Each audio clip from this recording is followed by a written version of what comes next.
This is Dr. Steve Cangiano. I am the president and co-founder of RD&T Media and Events with its online companions, humanity-upgrade.com, relationshipdevelopment.com, MD Education, RD&T Media and Events. And today, this is really exciting for me because we had somebody who took a chance on us when we first started. And since then, she has had almost 60,000 downloads of her content. And most of that is due to her, and a little bit of that is due to us. So I want to introduce to you Dr. Margaret Paul. She's written many books, translated into 11 languages. One of them is, Do I Have to Give Up Me to Be Loved by You? And then she wrote sequels for Kids and God, Inner Bonding, which is really an amazing course that she does, Healing Your Aloneness. And aloneness is really up for a lot of people in this day and age because of what's going on. She's also a chaplain. I'm really jealous. She's been on the Oprah Winfrey Show. And there's a lot to talk about. But Margaret, I want to apologize for one thing. There's a typo on our website. It says that you've been doing this since 1967. So, I have to change that and sincerely apologize. No, that's right. I've been doing this for 52 years. Oh my goodness. That's hard to believe. And as you go through her content, she has stayed current over these 52, 53 years, which is really amazing. All right. So let's talk and the newest thing is Diet for Divine Connection. I looked it up on Amazon. I haven't gotten a copy yet. It has 61 validated 5-star ratings. So I can't talk enough about that. I mean, that's really amazing. And we're going to talk about the Inner Bonding course coming up soon, probably towards the end. Okay. A lot of what you talk about, I'm sorry, did I miss anything, No, that's fine. Well, just my most recent book is called The Inner Bonding Workbook, which is a great way to learn inner bonding. Beautiful. And we want to talk about what inner bonding is. A lot of what you talk about is how to love yourself. And towards the end of this, I have a six question from an article you did that actually spoke to me the most. But you talk about spiritual source, blocks, and divine connection. I'm sorry for the scientific, can you break that algorithm down for us, if you want to call that, or what your thoughts are on that? Yeah, so I was trained as a traditional psychotherapist, and I had tons of my own psychotherapy, and I practiced for 17 years traditionally, and I was not happy with the results. And so I started to ask for a process that would work really fast and deep. And that's when Spirit brought in inner bonding. And one of the things that I realized in traditional psychotherapy is, number one, they don't teach you anything about taking responsibility for your own feelings. I didn't even know that I was responsible. And second, they don't teach you how to have a spiritual connection. And one of the things I learned as I started to bring inner bonding into my own life is that there's actually no healing without a higher connection of love and truth and comfort, something we can turn to understand what it means to truly love ourselves, because we don't have role models in our society for what it means to love ourselves and to share love with others. We just don't know what that is. And so we have to turn to a higher source. So I tried for many, many years to have what I call now at-will divine connection, which I talk about in my 2 recent books. But that really eluded me until Spirit brought inner bonding in. And then, because inner bonding is based on the concept of intention, that either there's an intention to learn about loving yourself and sharing your love, or the intention is to protect against pain with some form of controlling behavior. And when I understood what the intention to learn was, I got really excited. Wow, I nobody ever told me about this, about being that open to learning. And when I started to open to learning about loving myself, suddenly I got that connection. And I thought, wow, this is really amazing. I'm going to teach this to my clients and they'll be able to connect, except it didn't happen that way. So then it took me a while to connect the dots and to realize that divine connection is about your frequency. And when you move into an intention to learn about loving yourself, that raises your frequency, but not enough. And the other aspect is something I know you're really interested in, is what you put into your body. So when people are eating junk food, they're eating a lot of sugar, they're drinking alcohol, they're taking drugs, they're eating factory farm foods, all that stuff, the frequency of their body goes too low. And this is one of the problems today, is that people have been eating so much junk that they can't tune into what's true and what's loving. In the past, people could tune in without even realizing they were.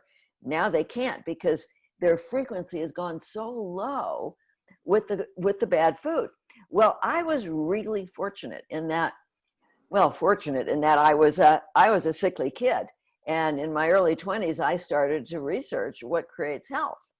And I learned what did, and I changed my diet completely when I was 22. And at that time I started to shop out of the only little bitty health food store that was in LA at the time. So that was 58 years ago. Yeah, I'm going to be 81 in a month. So I feel like I have supported fantastic health with myself. But what I realized is that it takes the combination of a high frequency in your body and a high frequency in your mind to create the energy to connect with your higher source. So when people really decide to take loving care of themselves by eating really well, by caring about their health and well-being, and they're willing to open to learning moment by moment, it's really a moment by moment thing about what's loving to themselves in any given moment, then their frequency goes high enough and they get to have that at-will access. And I've worked with thousands and thousands of people about this, and it's just that their whole lives change. It's miraculous for them when they're willing to take loving care of themselves. We did not plan this. I just want to make sure that everybody listening to this knows. But we come from a little bit different perspective, but the same destination, because we had the Relationship magazine and then we had Humanity Upgrade. And I want to break down a lot of what you just said, but just to stay on this, my scientific mind and research, we live in this obesogenic society, high calorie, low nutrition, addictive food in abundance. This abundant food is cheaper, easy to access, much more convenient. Right. And now, and I just stay on the data because this is fascinating to me, 42.7% of the population is obese in the United States, and it's predicted to go up to 50% by 2030. And when you say it's about loving yourself, it's almost like sometimes politically incorrect, healthy at any size. That's happy at any size is okay, but healthy at any size. And the fact that you've been doing this for 58 years is exciting to me. It's just really beautiful to me. And so we have programs about how do you improve your metabolic efficiency, because that's what the body really, really needs. And metabolic efficiency, cognitive efficiency, and I would even say love efficiency. I mean, that's not a term. Can I break down a couple of things you said? Sure. Because for a lot of people, it's counterintuitive. So Dr. Paul, when you say take responsibility, a lot of times in the culture, at least some of the things I see, is that people are saying, you made me feel uncomfortable. Right. Can you comment on that, or how you would interact with somebody that maybe one of your clients who says that to you? Yeah. So one of the things that we teach is that our feelings are an amazing source of inner guidance. So let's say that I'm talking with somebody and I feel uncomfortable.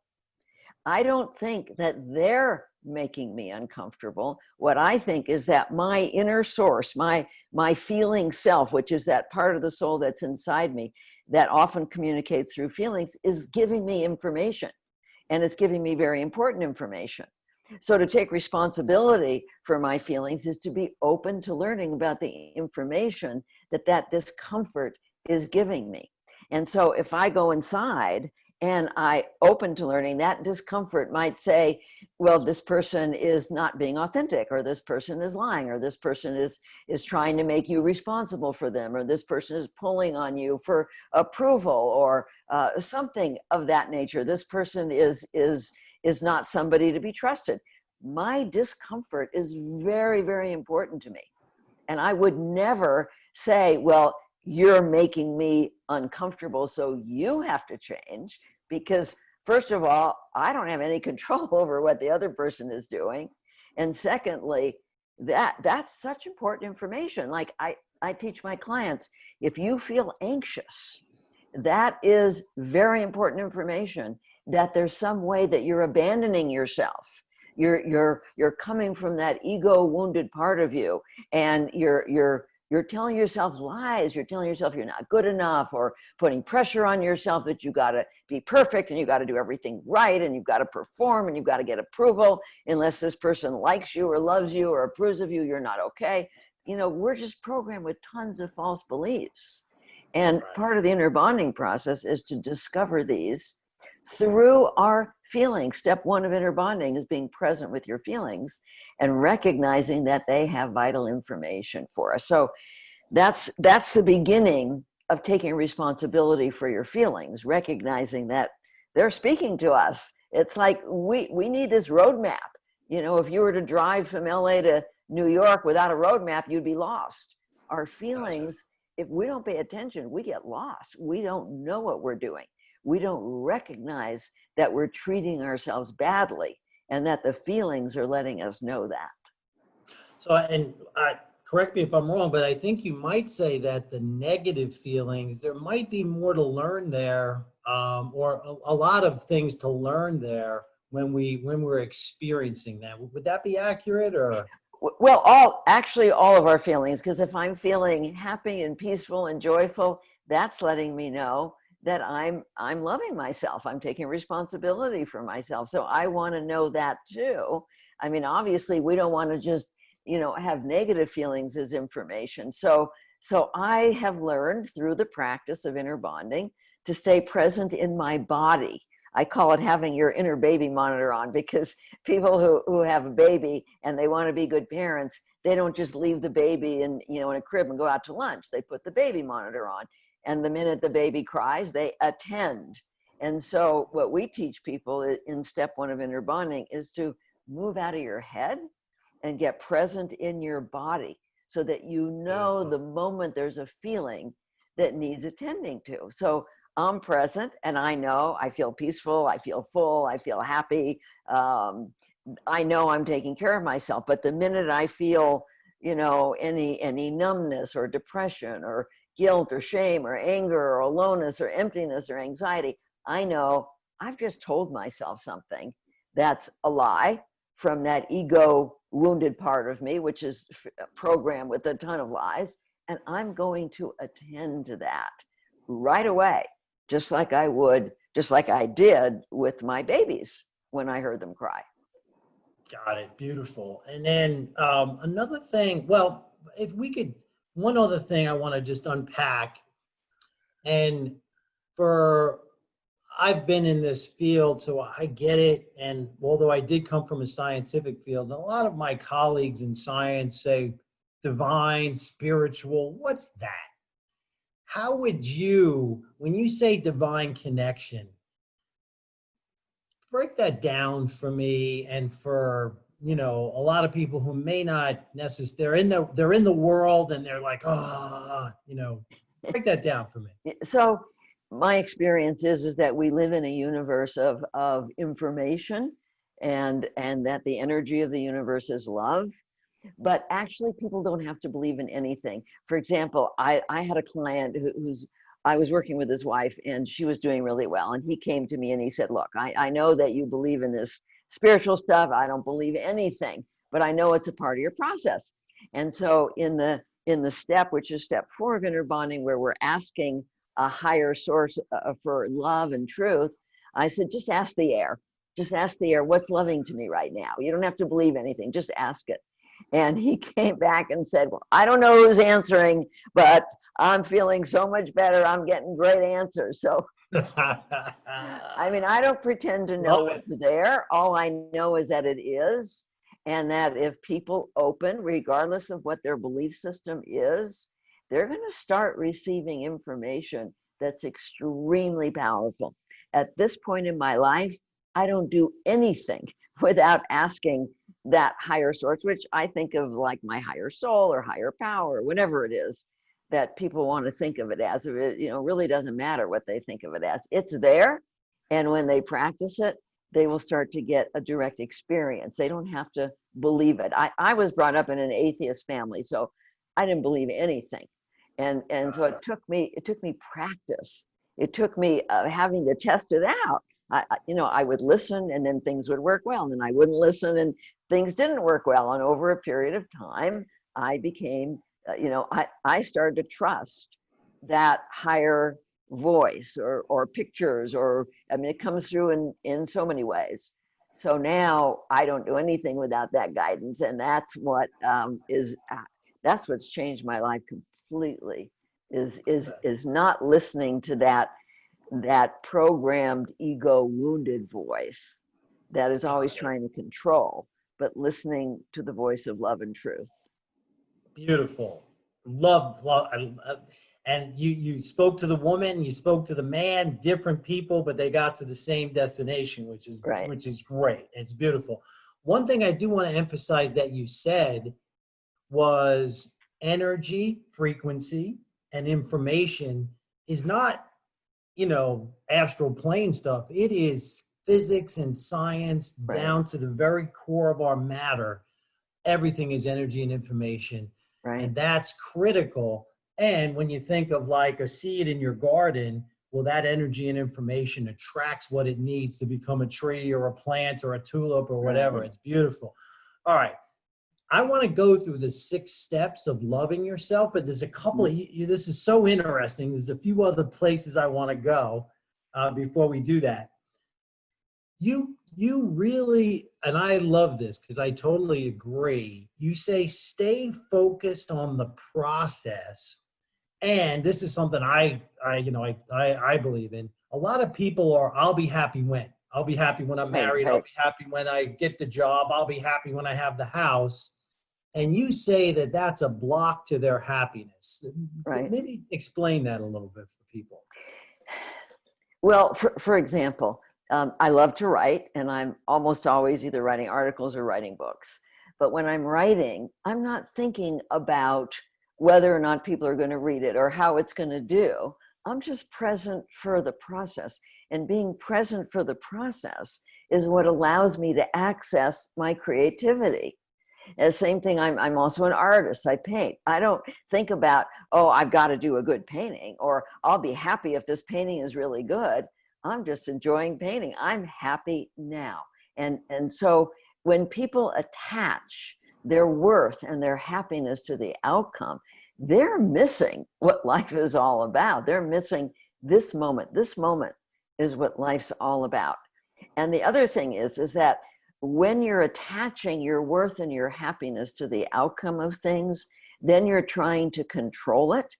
That brings your frequency down. Anytime you're trying to control, your frequency goes low, and we don't manifest from a low frequency. We manifest what we want when we're in the present moment, when we're excited about what we're doing, when we're in joy, we're in connection with that higher source, whatever that is for you, and then we co-create with that. But when we're trying to control, because we're attaching our worth and our safety and our well-being to the outcome, we just limit ourselves. So it's so important not to be attached to the outcome. Beautiful. You know, and as I'm sitting here, what's going through my head, character, competence, and congruity is what you exude that, which is really, you know, it's really fun to watch. So this is why I'm so lucky I get to do this, and you know, it's fun. So before we get into the 6 steps of loving yourself, because I think that that's up for a lot of people. I think there's a lot of misconceptions around loving yourself. You Right. just need to love yourself, and people say that. Okay. Yeah, they don't know what it means. Yeah, they don't know what it means. And you talk about being enslaved to the wounded self, and then people need to tap into their intuition. So my scientific mind's, well, all right, how do I do that? And I believe in intuition because I saw a lot of miracles through intuition in my wellness clinic back in the city, and you know, all these different things. How do you go from wounded self to tapping into and trusting your intuition? Well, it's important to recognize that the wounded self is a programmed part of us. It's a part of our survival that we developed when we were growing up as a way to manage the pain of childhood. Because many of us, we had rejection, we had abuse, we had really painful, we had loss, we had painful situations. We're not capable of handling those big feelings of, you know, of loneliness and heartbreak and grief and feeling so helpless over others and situations. So we had to develop this wounded part of ourselves that tries to control getting love and avoiding pain and feeling safe. This part of us is in the lower part of the brain called the amygdala, and it's activated through fear into fight or flight or freeze. Now, that helped us as we were growing up, but it doesn't help us at all now. In fact, it's really getting in the way. And so part of the inner bonding process is uncovering the false beliefs, because that fear, most of it, unless it's fear of real and present danger that's happening in the moment, like you're attacked by a mountain lion, most of the fear is coming from our erroneous thinking, our false beliefs. And so we want to unpack that. We want to dismantle it, and we want to bring in truth so that we're not creating that fear, that anxiety that so many people live with. Our intuition is in the body. It's my experience is that a part of my soul exists inside. You can call that your feeling self, your inner child, whatever you want to call it. And the rest of my soul is all around, and I can call that my higher self. But the intuition is that gut feeling inside. That's your soul self. It's in a completely different place than those programmed false beliefs of the wounded self, which is here in the lower part, the reptilian brain. So they're two completely different places within us. And when we learn, see, we've learned to trust that wounded part because it was part of our survival, but really it knows nothing. It's just programmed. It has no access to truth. So it's so important to start to tune in to what our feelings, our intuitive inner knowing, what that's telling us. Got it. And then, are there any guidelines, like, for instance, I'm just thinking out loud right now. So if my intuition leads me to a better place, more love, more light, whatever, is that what intuition is versus the fear? Is that how do you parse that? Okay, well, see, for me, my experience is that we have two places where we can check in for truth. One is my inner soul, and that's what I think of as my intuition, and the other is my higher, that divine, whatever you want to call it. So when I ask what's loving to me, and I get information, then I go inside and say, well, does that feel right inside? And when these two sources line up, I know I'm on the right track. So I Beautiful. think we're very blessed that we have two sources of information. Yeah, that's great. Okay, beautiful. Yeah, and there's not a lot of mountain lions in North Atlanta or in LA. You know, I was listening to some recently. I'd love to hear your feedback on this. Is that when people are constantly in that fight or flight, there's a mountain lion on my chair, but not really, you know, that constant fear, that it shuts down their inner organs and blood flow and Yes, that's right. detox. And it also, if I pretty sure this is accurate. It shuts down their openness to learning as well. Right. That's right. Yeah. Yeah. When we go into fight or flight, the blood leaves the brain, it leaves the organs, it leaves the immune system, and it goes into the arms and legs for fight or flight. Well, when you're in constant anxiety, then of course you're eroding your immune system, which is one of the big problems with health, is that people are so anxious and they don't know what to do about it. Yeah. Oh, health and also learning, because That's what right. No, you're you asking. can't learn. No. You can't learn Because- when you're in that state. And then of course, then when you're anxious, you want to do something to numb it out. So then you go for the junk food or the Right. alcohol or the drug to numb it out, rather than listening to it and finding out what it's telling you, so that you can uncover the false beliefs that are creating it. That's what inner bonding does. Beautiful. And that's where I want to now. That's a perfect segue into loving yourself, because what it really emphasizes is really being open, not fight or flight, but open to learning about yourself and through this process. So what I'd love to do, and then we can bring it in for a landing, is go through these 6 steps. You mentioned 1 and 4 so far. I may have missed, and let's just go through them. And this is not something we can, it probably takes days, weeks, months to Right. really learn this, but let's whet people's appetite, because I can, without reservation, recommend your content, your work, your upcoming classes. And so let's whet their appetite and give them some real cash value, but also help them to move forward. Because you're like, I looked at a lot of the people who've given you recommendations and testimonials. They're all like movie stars. And I know you don't brag, I know you don't, but this is for real. So let me just start here with an article that really hit me hard, was How to Love Yourself. And you already mentioned this, and step 1 is your inner baby monitor. Step one is learning to get present in your body. When I started practicing inner bonding, I was in my head. I had learned to tune into other people's feelings, but I didn't know anything about mine. So step 1 is the practice of moving out of your head and into your body, getting present. And sometimes that takes quite a bit of time to remember to do that, and to want responsibility. You have to make a decision. Yeah, okay, I'm feeling anxious. I want responsibility for that. Then step 2 is moving into your heart, breathing into your heart, and consciously opening to learning, and inviting the love and the compassion of your higher spirit into your heart. So that's what creates what we call the loving adult, where we're open to learning and we feel compassion or kindness in our heart. And then step 3 is we're going into, yeah. Let me just, so that, number 2, from my experience, and maybe it's just me, people tend to struggle with, they want to learn and they want to know, but learning about themselves. Yeah. How do you get people into that state of mind? That's a very, very good question, because so often what I run into is resistance. It's like, nope, too scary. I don't want to know. I'm not worth it. I can't do it. It's too hard. There's nothing there. It's not my job. It's somebody else's job to make me feel like I'm okay. I mean, there's all kinds of false beliefs. So, we have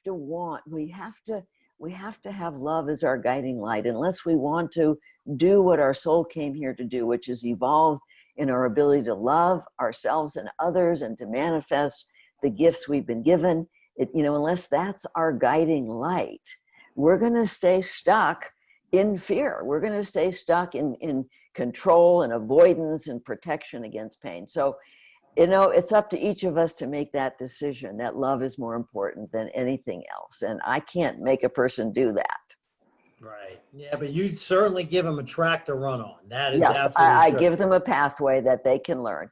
So step 1, you're getting in touch with your feelings and you want responsibility. Step 2, you're opening to learning and bringing in love and compassion into your heart. Step 3, let's say you go inside and you're feeling depressed.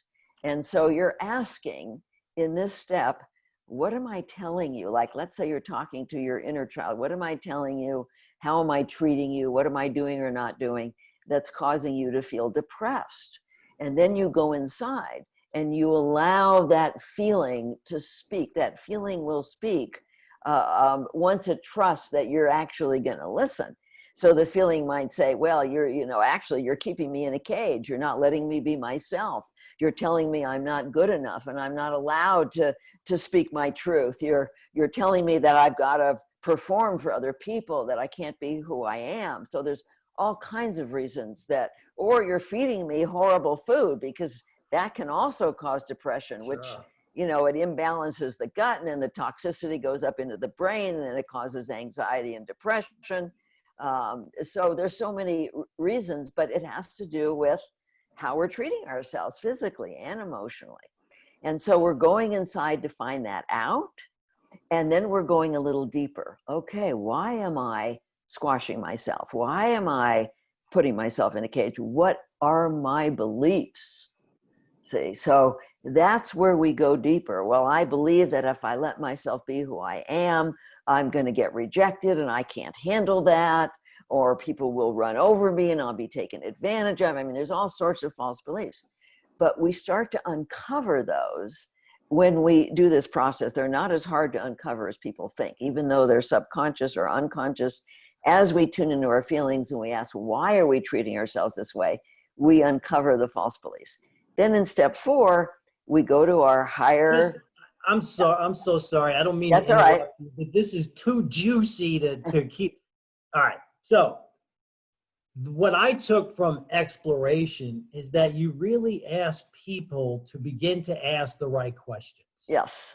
Yes. Okay, good. Right. And that is critical in any kind of journey, because if you ask the right questions, you can get the right answers. And I apologize. So step No, that's number fine. 4. That's fine.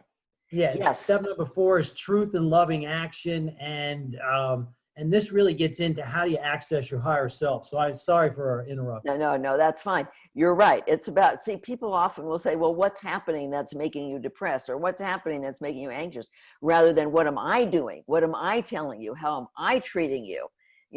So often we end up treating ourselves the ways that we were treated as we were growing up, or the ways that our parents or caregivers treated themselves, because they were the role models. And so most of us don't realize how badly we're treating ourselves. We're judging ourselves. We're ignoring our feelings. We're numbing out with various addictions, and we're making other people responsible. These are all forms of self-abandonment that create these very painful, wounded feelings. So then in step 4, we're saying, okay, I've uncovered some beliefs. What's the truth? And what would be loving to me? 2 questions: what's true and what's loving? And then we learn to access that information. For me, when I started doing it, it would take a long time for me to get the answers. Now I get them immediately. And then in step 5, I take the action. Whatever's loving to me, I do it. And then in step 6, I go in and say, how am I feeling now? And your feelings, again, will let you know if you're loving yourself, if you've taken loving action for yourself, you're going to feel relief. You're going to feel so much better inside. That sense of deep relief lets you know that you're on the right track. Yeah, that's beautiful. So step 1, monitor, learning, exploration, truth. And then, step 5, this to me is critical. Take Yes, it is. action, take Right. loving action. What would love do now? And and without zero thought of the just take the action. I think that's what you say. Yeah, take the action. There could be so many different actions. There's thousands and thousands of actions, and so we can't know what's the loving action in a given moment without actually asking that higher source of information, whatever you believe that is, to bring that information. And people often say, well, what's loving in this particular kind of situation? I said, I don't know. You got to ask. I ask all the time, because it's not like a cookie cutter answer. It's going to be different every time. And so when you practice this process long enough, what happens? And this is very interesting, because our brains have neuroplasticity. what happens is that we create new neural pathways in the prefrontal cortex, the higher part of the brain, so that eventually these deep railroad tracks in the lower part of our brain are not automatically taking over. And that's why it takes practice, because anything you practice for a period of time develops the new neural pathways. And that's what we want. We want new neural pathways for the loving adult, because most of us never, we don't have a loving adult when we start this, nor did we see anybody being a loving adult with themselves or with others. So we need to practice the process in order to develop that loving adult. And these 6 steps, they're the workout for developing those new neural pathways for the loving adult. Oh, that's beautiful. And then the final one is check in. If it was loving, the action, then it's going to release a certain amount of pain. Right. And then I would imagine, if I'm correct, you go back up to step 1 and work your way down and just continue on an upward spiral. Yes, you do. You see, when you're what you want to do is be living in step 1. And that takes a lot. It took me a lot of practice to live in step 1, to live in my body, so that I knew the moment there was anything other than peace and fullness inside. I mean, what we want is we want to live in peace. We want to live in fullness. We don't want to live in anxiety and emptiness and that feeling of aloneness inside. And so, the goal is that we want to feel peaceful and full of love, because when we're loving ourselves, we get all filled up with love. That love wants to spill out. We want to share that love with others. And that's what creates loving relationships. When we're wanting to share love rather than get love, when we're operating out of that wounded part of ourselves and we're abandoning ourselves, we're desperate to get love, and we want to control getting love, by giving ourselves up or by getting angry or withdrawing, and then we don't want to be controlled, so we go into resistance, and of course, all of that erodes relationships. And the thing is that, see, a lot of people think if I love myself, I'm going to end up alone. But what actually happens is that we attract people at our common level of self-abandonment or self-love. So as long as you're abandoning yourself, not loving yourself, you're going to attract people who are trying to get you to love them, just like you're trying to get them to love you, and you create a codependent relationship that doesn't work.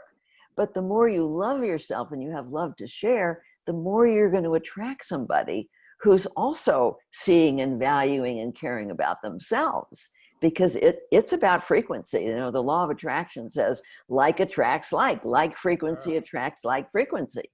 And so, no, we don't end up alone. We attract the kind of more loving people that we want into our life, the more we love ourselves.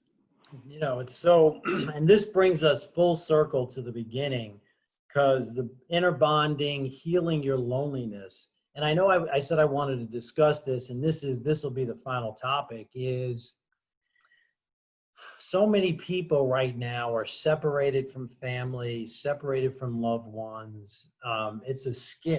There's a lot of people who are afraid, and that descent, and this society encourages that descent down the brainstem. Right. What would you recommend? And I hope you recommend the inner bonding, but besides that, what do you recommend for people right now dealing with what they're dealing with? Well, it's a challenge. For me, I'm not very challenged because I'm an introvert and I love to be alone and I work at home. And so I don't miss a whole lot of things right now. But for people who regenerate with others, it's really important for them to be reaching out in whatever way they can, either meet in a park with social distancing, meet online, do what you can to connect with the important people in your life. And so, it's important for us to validate the kind of person we are. There's a bunch of people that are real happy with not having to socialize because they're not, they're more introverted people and they love to be alone and they're not having a problem at all. But then there's a whole lot of people that are having a big problem. They just feel too lonely and they need to connect with other people. And so part of loving yourself is to make sure that you find ways, safe ways of doing that, to honor what you need. See, this is part of the inner bonding process, is going in and honoring who you are, the kind of person you are, taking care of that, honoring what you need. That this has been absolutely phenomenal. Are there any parting words, thoughts? Tell people how they can get in touch. We'll have stuff on the video, of course, how they can get in touch, because your course is so popular and it's so, I hate to use the word it's so value driven and it's not crazy. It's really phenomenal. Why don't you tell them how to get in touch with that? Yeah, so if you go to innerbonding.com, my upcoming Love Yourself course, which teaches inner bonding, will start on September 9th. You can find a link for that. And it is truly a phenomenal course. It's truly a life-changing course. I have many courses that are on there, many ways of learning inner bonding. We have a community, Inner Bonding Village, that people can join and connect with each other. I do now virtual 5-day intensives where I do very deep work. I'm going to be having a weekend workshop coming up, which is also going to be virtual, where people can really learn the inner bonding process that way. There's just so many ways to learn it. And of course, all of my books on the inner bonding process. So there's no, and we have a free course on our website. We have a free 7-day course that will give people the outline of the inner bonding process. It's a really good course. It's a fairly in-depth course that people can take for free. So we try to support people in any way we can. I've heard from people all over the world who have no money at all and have learned inner bonding through what we offer on the website, because we offer a lot of free help on the site. And so you don't have to spend a lot of money to learn the inner bonding process. You just have to be really, really deeply motivated to learn to love yourself.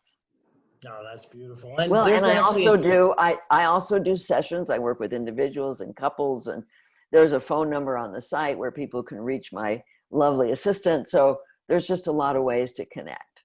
Oh, that's great. And there's actually an automated course too. If people, maybe somebody watches this, because this will be in the ethers for posterity. There's also an automated class as well. And